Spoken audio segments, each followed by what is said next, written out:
आप सभी का आप देख रहे हैं अपना बिहार। मैं हूं आपके साथ जया मिश्रा। चलिए बुलेटिन की शुरुआत करते हैं बड़ी खबर के साथ और बड़ी खबर आपके सामने रखें। तेजस्वी यादव का विवादित बयान एक बार फिर से सामने आया है। मुख्यमंत्री नीतीश कुमार को लेकर एक बार फिर से विवादित बयान दिया। तेजस्वी ने सीएम नीतीश कुमार को चीफ मिनिस्टर की जगह चीट मिनिस्टर कहा। सीएम नीतीश हमारी हर घोषणा की कॉपी करते हैं, ये बात एक बार फिर से तेजस्वी यादव ने खुले मंच से कहे। और अब देखिए, चीफ मिनिस्टर की जगह उन्होंने चीट मिनिस्टर बताया है। उनका कहना है कि सीएम नीतीश ने उनके हर वादे की कॉपी की है, जिसकी वजह से वो जनता को ये बता रहे हैं कि ये चीफ मिनिस्टर नहीं बल्कि चीट मिनिस्टर हैं। विवादित बयान सीएम को लेकर तेजस्वी यादव का सामने आया है, जिसकी निंदा भी हो रही है। ये पूरा बयान आपको सुनवाते हैं। मुख्यमंत्री तो चीटिंग कर ही ना रहे हैं, उनका अपना विजन तो है नहीं। He is acting not like a chief minister but acting like a cheat minister. 10,000 दे रहे हैं। हमको बोले थे ना, तुम्हारे चैनल पे भी बोले थे कि देखना इसका भी कॉपी लोग करेगा। अरे इन लोग के पास अपना विजन नहीं है। अब बिहार की जनता पहचान गई इनके चाल और चरित्र को, अब परिवर्तन लाएगी। और वहीं भागलपुर में केंद्रीय मंत्री जीतन राम मांझी ने लोगों से विधानसभा चुनाव में एक होकर समर्थन की अपील की है। ये जन समर्थन संवाद कार्यक्रम में पहुंचे थे वो, और जीतन राम मांझी ने राहुल गांधी और तेजस्वी यादव की वोटर अधिकार यात्रा पर भी बड़ा बयान दिया। उन्होंने कहा कि दोनों नेता मंच से पीएम और उनकी मां को गाली दिलवाने का काम कर रहे हैं। मांझी ने कहा कि 2025 में हार की आशंका से दोनों का मानसिक संतुलन खराब हो चुका है।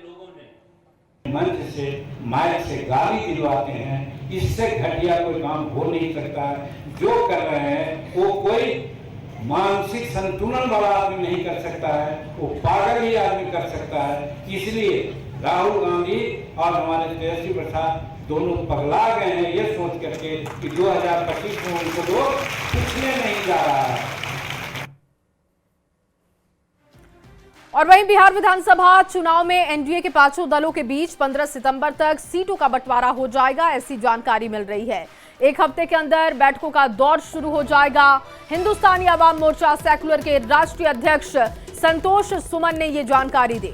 संतोष सुमन ने कहा कि फिलहाल सीटों को लेकर किसी भी तरह की कोई चर्चा एनडीए गठबंधन के दलों के बीच नहीं हुई। उन्होंने जहानाबाद सीट पर हम पार्टी को प्रमुख दावेदार बताया है और 15 सितंबर तक एनडीए में सीटों का बंटवारा होगा, ऐसी जानकारी उन्होंने दी। एक सप्ताह में बैठकों का दौर शुरू होगा। अभी तक हमारी जानकारी में ऐसी बात नहीं है, कोई मंत्रणा हुई है, लेकिन हम इतना जानते हैं कि बहुत जल्द हम समझते हैं 5-7 दिन के अंदर में इस तरह की वार्ता शुरू होगी और हम लोग 15-20 सितंबर तक ये सब क्लियर करके सारी स्थिति को स्पष्ट करके आपके सामने ये चीज़ नजर आएगी। आपकी पार्टी सर जहानाबाद सीट से दावेदारी करेगी? देखिए, जनता पर निर्भर करता है, जनता का उत्साह पर निर्भर करता है। अगर जनता चाहेगी कि हम पार्टी का कार्यकर्ता कोई लड़े तो निश्चित तौर पर हमारी दावेदारी रहेगी। और वहीं सार्वजनिक मंच से बैड टच पर बवाल के बाद भोजपुरी के पावर स्टार पवन सिंह ने माफी मांग ली है, जिसके बाद अंजलि राघव ने भी अपनी तरफ से विवाद को खत्म करने की बात कही। लखनऊ के एक कार्यक्रम में पवन सिंह अंजलि राघव को छूते हुए दिखे, जिसका वीडियो वायरल होने के बाद बवाल मचा था और अंजलि राघव ने भोजपुरी फिल्म इंडस्ट्री को छोड़ने की बात कही थी। इसके लिए इंस्टाग्राम पर उन्होंने एक वीडियो तैयार किया था। वीडियो में ये पूरा इंसिडेंट क्या था, जो वीडियो आप देख रहे हैं इस वक्त अपनी टीवी स्क्रीन पर, इसको लेकर अंजलि ने इंस्टाग्राम वीडियो में जिक्र किया था और उन्होंने कहा कि वो उस समय कुछ समझ नहीं पाई थी, लेकिन पवन सिंह के इस काम से वो बहुत ही आहत थी और इसी वजह से भोजपुरी इंडस्ट्री को भी उन्होंने छोड़ा।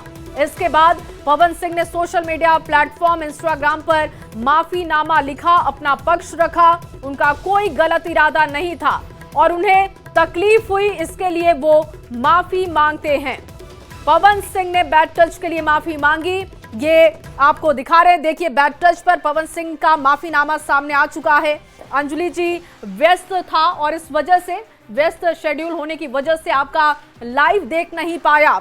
इसका जिक्र उन्होंने अपने माफीनामा में किया और कहा कि अगर आपको बुरा लगा तो मैं माफी मांगता हूं, मेरा इंटेंशन कोई गलत नहीं था। मुझे जब इस बात की जानकारी लगी, मेरा आपके प्रति कोई भी गलत इंटेंशन नहीं था।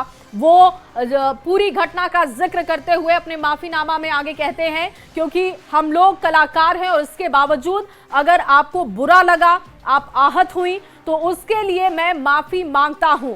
हमारे किसी भी व्यवहार से आपको तकलीफ हुई हो तो मैं आपसे माफी मांगता हूं। हालांकि इस पूरे विवाद को अंजलि ने खत्म कर दिया है, लेकिन ये वीडियो जब वायरल हुआ तो उसके बाद अंजलि ने खुद सामने आकर इंस्टाग्राम पर एक वीडियो तैयार किया और उस वीडियो में पूरे घटना का जिक्र करते हुए उन्होंने कहा कि वो इससे बहुत आहत थी, लेकिन अब वो माफ कर चुकी हैं। अंजलि राघव ने माफ कर दिया है पवन सिंह को, और देखिए पवन सिंह ने अपनी गलती मान ली है। अंजलि कहती हैं कि पवन सिंह ने अपनी गलती मान ली है, वो मुझसे बड़े हैं, सीनियर एक्टर हैं और इस वजह से वो उनको माफ करती हैं। मैं उन्हें माफ कर चुकी हूं। ये अंजलि की तरफ से जो जवाब आया है पवन सिंह के माफीनामा पर, उसकी जानकारी हम आपको दे रहे हैं, जिसमें वो कहती है कि मैं इस बात को और आगे नहीं बढ़ाना चाहती हूं।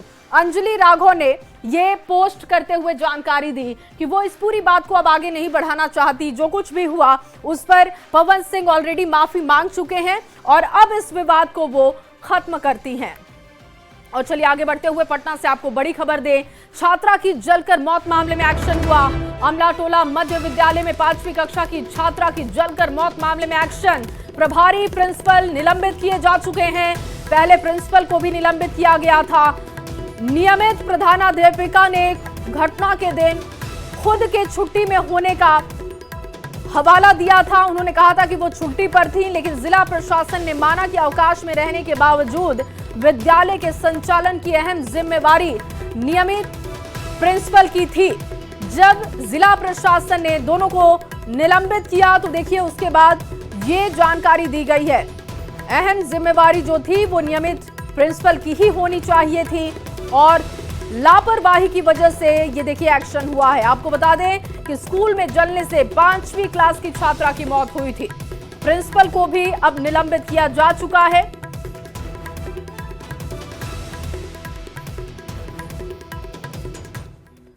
और प्रधानमंत्री मोदी ने आज मन की बात में मुजफ्फरपुर की सोलर दीदी की जमकर तारीफ की है। मुजफ्फरपुर के बोचहा प्रखंड के कर्णपुर की रहने वाली देवकी देवी उर्फ सोलर दीदी सोलर एनर्जी से सिंचाई का काम करती हैं, जिससे वो लाखों कमा रही हैं।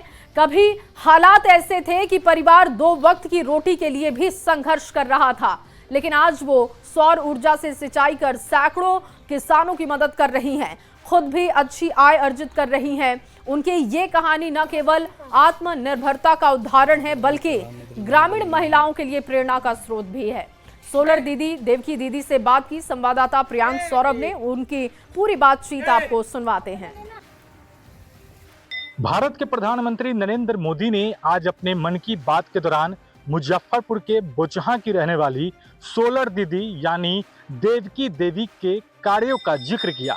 सौर ऊर्जा से नाम कमा रही सोलर दीदी, जिनका नाम पूरा देवकी देवी है, इन्होंने सोलर पैनल लगवाए और इससे पंप स्थापित उन्होंने किया है और आज करीब 40 एकड़ जमीन में सिंचाई कर रही हैं और इससे ही ये कमाई कर रही हैं।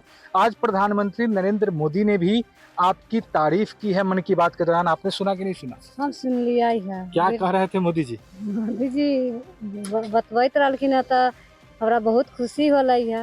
अब हिम्मत हमरा और बढ़ गेलै है। अब कोई ऐसा काम करबे तो न डरबै, लेकिन शुरुआत में बहुत डर लगत रहलै। कैसे शुरुआत की थी सोलर एनर्जी का? ये शुरुआत भेलै जीविका से। अच्छा। जैसे हम कृष्णा जीविका में अध्यक्ष छथिन, तो हमरे अगना में मीटिंग हो। हम पहले घर से बाहर न निकलते रहली ना, तो घर ही में हमसे समूह बनैले रहली से हमसे घर से बाहर न जबो से हमरा अगना में मीटिंग करबा त रहबो न त न रहबो।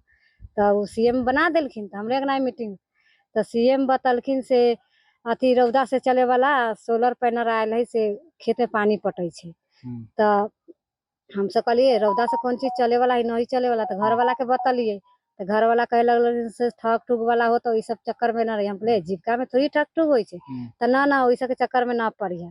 तब आरती दीदी अलखिन CRP आगा खान के, तब जितेंद्र सर मुकेश सर दोनों गोरा अलखिन, तीनों गोरा तो समझलखिन से ना दीदी सच्चे बात है, से रौदा से चले वाला हाई मशीन से। कब स्थापित किया आप इस पंप का? ये 2023 में। 23 में लगवाए थे। हाँ, किसके माध्यम से लगा ये, मतलब कोई संस्था के माध्यम से लगा? हाँ, आगा खान के संस्था आगा खान के माध्यम से लगा था। आज कितने किसान आपसे जुड़े हुए हैं? 112। 112 किसान है। हाँ। कितने एकड़ जमीन में सिंचाई? 40 एकड़ जमीन में हम पानी दे रहे हैं। तमाम 112 किसान इनसे जुड़े हुए हैं और आप देखेंगे पूरा जो है बिजली जो मिल रहा है वो सोलर प्लेट के माध्यम से मिल रहा है। इनके हस्बैंड भी इनको सपोर्ट करते हैं। क्या जो है सोलर दीदी के नाम से देश भर में प्रसिद्ध है। प्रधानमंत्री भी तारीफ कर रहे थे। हमको तो बहुत अच्छा लग रहा है सर। हम तो चाहते हैं जो मेरी बीवी और माने कि जो सोलर दीदी और इससे ज्यादा भी नाम कमाए। फिर से तस्वीर दिखा दे कि ये पूरा सोलर पैनल जो है वह लगाया गया है और जो यहाँ की देविका देवी हैं उन्होंने हिम्मत दिखाई, एक सेल्फ हेल्प कमेटी से वो जुड़ी और उसके बाद जो है इन्हें यह रास्ता मिला कि सौर ऊर्जा का प्रयोग किया जा सकता है। इसके लिए प्लेट लगाई जा रही हैं और इस मौके को उन्होंने सही समझा और इसके बाद उससे जुड़कर उन्होंने ये पंप जो है वह लगवाया और आज 40 एकड़ से अधिक खेतों की यह सिंचाई कर रही हैं और सालाना ये लाखों रुपए कमा भी रही हैं। मुजफ्फरपुर से न्यूज़ 18 के लिए प्रियांक सौरभ। और बिहार के डिप्टी सीएम सम्राट चौधरी ने वोटर अधिकार यात्रा पर तंज कसते हुए कहा कि राहुल गांधी की गाली गलौज यात्रा समाप्त हो रही है। उन्होंने कहा कि देश में 55 साल से गांधी परिवार और 15 सालों से जंगल राज के युवराज के माता पिता का राज रहा और इन दोनों ने मिलकर बिहार को नर्क में धकेल दिया। उन्होंने आरोप लगाया कि राहुल गांधी ने बिहार में आकर सिर्फ माहौल खराब करने का काम किया। राहुल और तेजस्वी लोकतंत्र के नहीं राजतंत्र के लोग हैं। राजतंत्र वाला ये नहीं सोचता है कि कोई गरीब चाय वाले का बेटा प्रधानमंत्री बन सकता है और इसीलिए इन लोगों ने प्रधानमंत्री की मां को गाली दी है।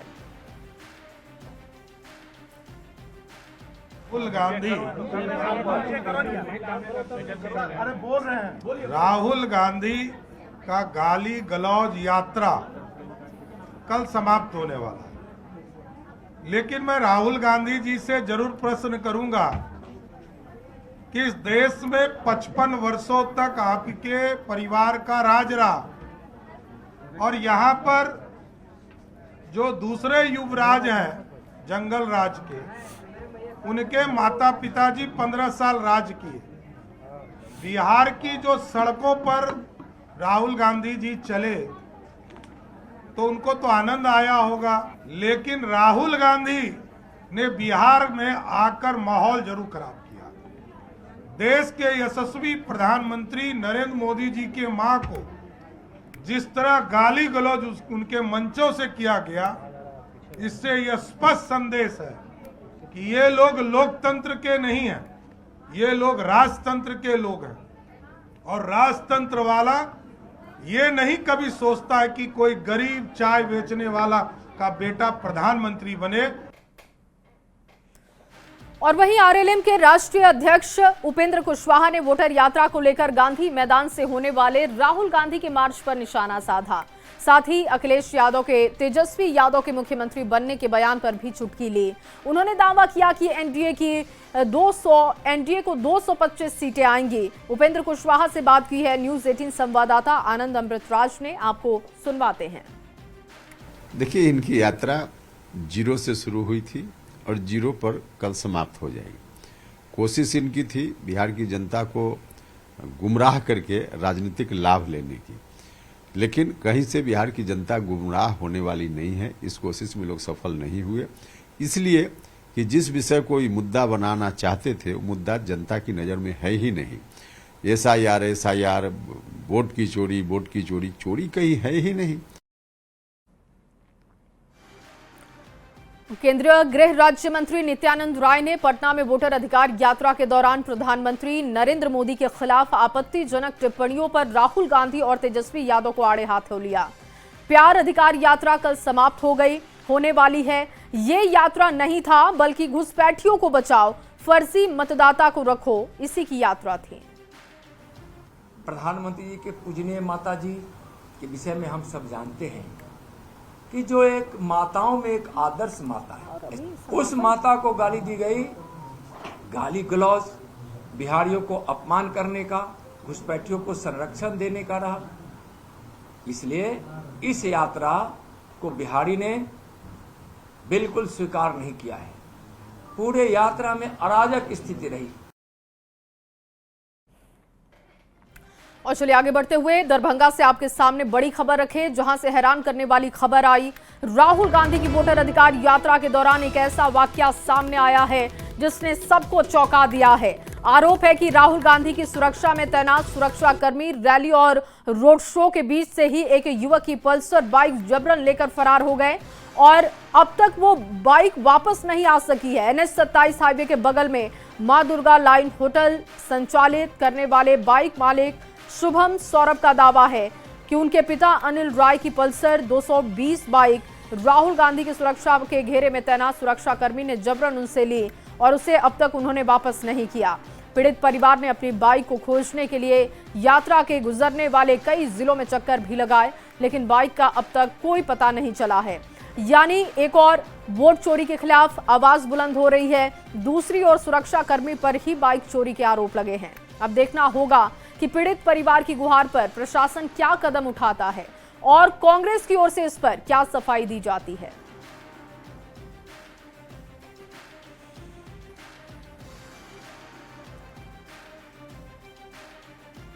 और चलिए पटना से आपको बड़ी खबर दे, फुलवारी शरीफ में गोलीबारी की खबर। पैसे के लेन देन में खूनी संघर्ष हो गया। सूर्यकांत शर्मा को गोली मारी गई है, घर बुलाकर गोली मारी गई। लवकुश शर्मा पर गोली मारने का आरोप लगा है। घायल युवक को अस्पताल भेजा गया, निजी नर्सिंग होम में इलाज हो रहा है। सबूत मिटाने के आरोप में 2 महिला गिरफ्तार, मामले की जांच में पुलिस जुटी हुई है। बड़ी खबर आपको दे रही है, देखिए सीसीटीवी फुटेज भी सामने आया है। बताया जा रहा है कि सूर्यकांत शर्मा को गोली मारी गई। पैसे के लेन देन का ये पूरा विवाद था जो कि खूनी संघर्ष में तब्दील हो गया। घर बुलाकर गोली मारी गई है। लवकुश शर्मा पर गोली मारने का आरोप लगा है। घायल युवक को हॉस्पिटलाइज किया जा चुका है, निजी नर्सिंग होम में उसका इलाज हो रहा है और बताया जा रहा है कि सबूत मिटाने के आरोप में 2 महिलाओं की गिरफ्तारी की गई। व्यक्ति जिनका नाम सूर्यकांत उर्फ छोटू है, उनका लवकुश नाम के व्यक्ति से पैसों को लेकर पूर्व से विवाद चला आ रहा था। आज सुबह उन दोनों के बीच में मारपीट की घटना भी हुई थी और उसी आलोक में लवकुश द्वारा सूर्यकांत उर्फ छोटू पर फायरिंग की गई, जिसमें सूर्यकांत उर्फ छोटू को गोली लगी है और उसको इलाज के लिए हॉस्पिटल में भर्ती करा दिया गया है। और अगली खबर बांका से, जहां बौंसी मुख्य बाजार में अज्ञात अपराधियों ने जेवर कारोबारी नवीन भुवानिया की गोली मारकर हत्या कर दी। नकाबपोश 4 अपराधियों ने कारोबारी के दुकान में घुसकर घटना को अंजाम दिया, जिसकी तस्वीरें आप देख रहे हैं। घटना के बाद लोगों में काफी नाराजगी दिखी। नाराज लोगों ने भागलपुर हंस डीहा मुख्य मार्ग को जाम किया, जिससे 3 घंटे तक वहां पर जाम की स्थिति बनी रही। स्थानीय पुलिस ने लोगों को समझा बुझाकर मामले को शांत कराया है। आरोपी को पकड़कर कड़ी सजा दिलाने का भरोसा पुलिस ने दिया, जिसके बाद जाम को हटाया गया। पुलिस तरफ से साक्ष्य संकलन किया जा रहा है, सीसीटीवी फुटेज देखा जा रहा है, खंगाला जा रहा है और एक संदिग्ध की गिरफ्तारी भी हुई है, उससे पूछताछ की जा रही है और कुछ अन्य बिंदु आएंगे, अज्ञात का पता चलेगा तो आगे आप लोगों को इसकी सूचना दी जाएगी।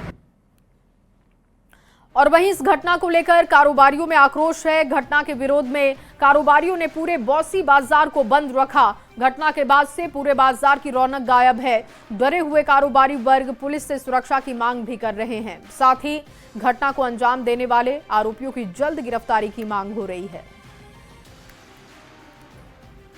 हमने हमारे युवा व्यवसायी नवीन भुवानिया जी के दुकान आभूषण की दुकान में घुस के गोली मार दी गई है लूटपाट के क्रम में।